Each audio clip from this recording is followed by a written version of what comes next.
هالاندال الخوني اللي عملاء اسرائيل عم يرفعوا علم اسرائيل بالسويدة. شو هذا؟ والله اذا بتروح ارواحنا ما بنسمح بتقسيم سوريا. من ولد للي عمره 100 سنه نحن جاهزين. على كل حال سياده الرئيس قال عنده ازرار كثير ونحن زر من زراره. بس يكبر الزر نحن جاهزين باذن واحد احد. فيك حي الحرب ولا لغيرها يعني. والله في كل شيء، في كل شيء جاهزين والله على كبسه الزر. خلينا هلا في المي والكهرباء لكن تركنا من المي، ما بدنا لا بنيه تحتيه ولا بدنا مي ولا بدنا كهرباء ولا بدنا ماء. ايوه في لمس في بشر هون. يا سلام، يلا شو هالحمامات هون. يلا معنا كاميرا بصير. السلام عليكم. وعليكم السلام. هلا ابو الحسن، شو اخبارك؟ يا ميت اهلين. شو هالحمامات هون؟ والله تعال هيك اطلعوا لفوق، اتركوا الحمامات. اطلعوا لفوق. سلام. تفضلوا. الدور رجعت عمرتها ولا لقيتها عمره؟ وين عمره نحن كان دمار شامل والله يا ابو حسن. شو؟ لا تقول دمار على الاخير. تفضل. الله يزيد فضلك يا رب. الحين جايب هالحمامات جبتي معك من المخيم؟ ايه والله. ايه والله. يا سلام. هي هيك بتحب تحطين هيك؟ والله انا ما هو كثير. الاولاد لهم هيك مرات الاولاد ايه يتفرجوا على الحمامات. ايه شو هيك حيط التوتي هونيك؟ ايه يعني ما صبيت؟ لا، وين بدنا نصب؟ وين الامور؟ يعني الحمد لله على كل الاحوال. جينا دمار شامل، هذا كله عمرناه نحن. هذا كله عمرناه. كانت خرابي. يمكن شفت بالشارع هذا كله. ايه هذا كبيناه بالشارع. ايه نحن مشينا وفتنا قلنا معقول في عالم هون؟ شفت في عالم. والله. شو يا اهلا وسهلا. الحمد لله. شو ناقصكم؟ شو لازم؟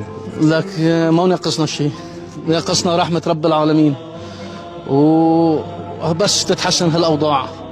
يعني هالاوضاع ما بتعجبنا بطول، يعني خاصة اوضاع السويدة على انفصاليين يعملوا انفصال وما انفصال. لك شو هذا؟ اقسم بالله اذا بتروح على الزردومي هي ما مخلي سوريا تتقسم. لك نحن من الولد اللي عمره 100 سنه جاهزين لاي لا شيء ولا تتقسم سوريا. نعم. ضل فيك حي الحرب ولا لغيرها يعني. والله في كل شيء، في كل شيء جاهزين والله على كبسه الزر. خلينا هلا في المي والكهرباء. لكن تركنا من المي، ما بدنا لا بنيه تحتيه ولا بدنا مي ولا بدنا كهرباء ولا بدنا. صحيح كنا عم نطالب بس كله ماشي. المهم تضل سوريا وحده، ولا بنسمح بتقسيمها ولا بنسمح بهالعلاك اللي مصدي اللي عم يعلكوها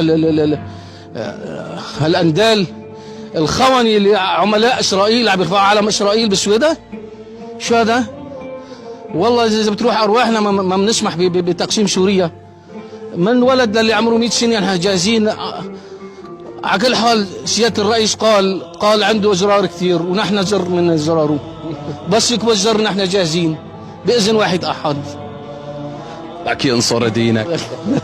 ما هلكت في هالخيميه 14 سنه الحمد لله. شو صدقت ترجع بتخلي هسه لا بدنا كهرباء ولا ما بدنا. بس يعني هلا وقت اللي بيكون سوريا مستقره وامان ومتوحده والناس مرتاحه، يا اخي وقتها بنطالب باعاده اعمار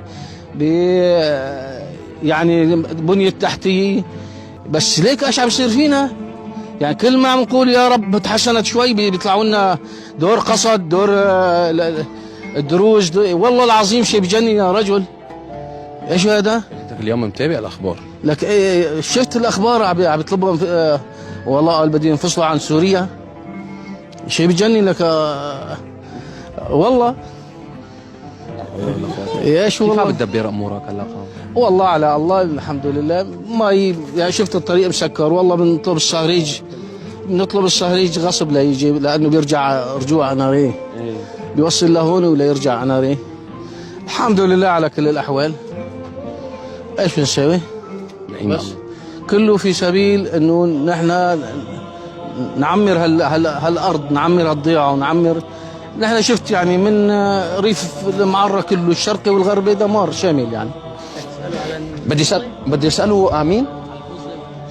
بدي اساله اين هو الشيخ شرليلك؟ انا ما بعرف. ولا انا والله. انا مثلك والله ما بعرف الحمام. عم بيقولوا العرايشي عرايشي. وينه العرويسه؟ هذا يمكن هذا. والله مبين عليه لابس ثوب عرس. خاف تطير. خاف تطير. انا ما بعرف فيهم والله.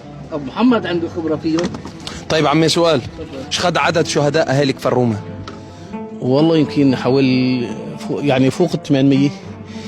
طبعا شهداء المعارك، شهداء وصلوا لل1000 يعني. نحن عم نحكي عن شهداء المعارك. طيب انا بصحح لك، بساعدك، بدي اعطيك خيارات. شهداء المعارك تمام وصلوا لاكثر من 2000 شهيد. عندنا بكفر روما؟ ايه قصف ومعارك كذا شباب إيه. راحوا 2000 شهيد. احنا عم نقول شهداء هيك مع بعضها. مع بعضها في بالمقارنه بحجم كفر روما وعدد كثافه السكان رقم ضخم. رقم ضخم. صحيح. الحمد لله قريتنا قدمت يعني شهداء كثير.